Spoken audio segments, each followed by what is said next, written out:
আসসালামু আলাইকুম ভিউয়ার্স। দেখুন আমি বাচ্চাদের বালিশের যে কভারটা আমি কাটিং করেছিলাম সেটা আজ সেলাই করে দেখাচ্ছি আপনাদেরকে। দেখুন যেই পাট দুটো আমি পেছন দিকের পাটটা কেটেছিলাম সেই পাটটা আমি প্রথম এরকম ভাঁজ করে সেলাই করে নিচ্ছি। ঠিক এইভাবেই সেলাই করবেন আপনারা।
এভাবে আমি কোঁচ দেব। কোঁচ দেওয়ার জন্য যে কাপড়টা আমি নিয়েছি ওটা হচ্ছে 2.5 ইঞ্চি। ঠিক এইভাবে জয়েন্ট করবেন। জয়েন্ট করে নিচের পাটটার সঙ্গে ওপরের পাটটা জয়েন্ট করে এভাবে দিয়ে নিচের পাটটা উপরের পাটটা এরকম হালকাভাবে সেলাই করে নেবেন। নিয়ে এবার নিচের পাটটার সঙ্গে ওপরের পাটটা দেখুন আমি দেখাচ্ছি এইভাবে কোঁচ দেবেন। নিচের পাটটা যেমন তেমন থাকবে আর ওপরের পাটটা এরকম দিয়ে সেলাই করবেন। এই যে দেখুন আমি যেভাবে করছি সেভাবে ঠিক আপনারা করবেন। প্রথম থেকে ভিডিওটা দেখলে আপনারা বুঝতে পারবেন, মাঝখানে স্কিপ করলে কিন্তু বুঝতে পারবেন না। ঠিক এইভাবে কোঁচটা দেবেন। দেখুন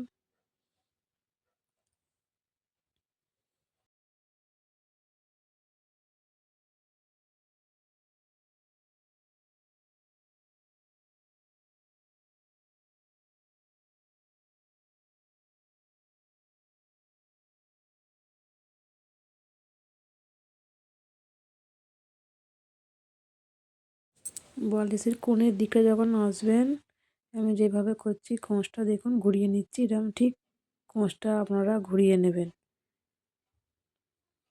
ঘুরিয়ে নিয়ে হালকাভাবে সেলাই করে ডবল সেলাই করে দেবেন, দেখবেন সহজ লাগবে। সেলাইটা দেওয়ার পরে আপনারা এরকম ঘুরিয়ে নেবেন। ঘুরিয়ে নিয়ে ওই যেমনভাবে আমি কোঁচ দিচ্ছিলাম প্রথম থেকে সেরকমভাবে আপনারা আবার কোঁচ দেবেন।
দেখুন আমার হয়ে গেছে সেলাই করা।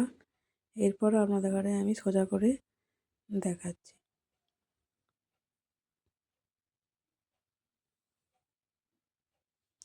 সহজ করা, কঠিন না।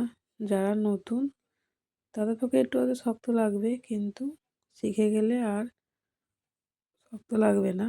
আমার ভিডিওটা ভালো করে দেখবেন প্রথম থেকে শেষ পর্যন্ত।